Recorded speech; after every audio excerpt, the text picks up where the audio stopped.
Now in some other news, rains and above average temperatures are causing an issue for homeowners in our area.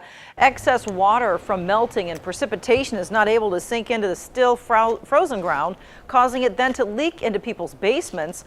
There are a few tips that you can follow to prevent major leaks and water damage going through your basement. Waterproofing experts say you should regularly check your landscaping and clean out your gutters. New homeowners can go months and even years without seeing water in their basements, but it can still happen. Oftentimes what happens then is that then you just have to get shop vacs, clean it all out, get as much of the water as you can out.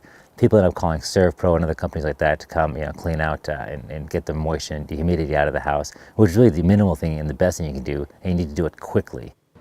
Waterproofing experts say that interior basement work can still be done year-round. They do say, though, any major exterior work, though, is best left until spring.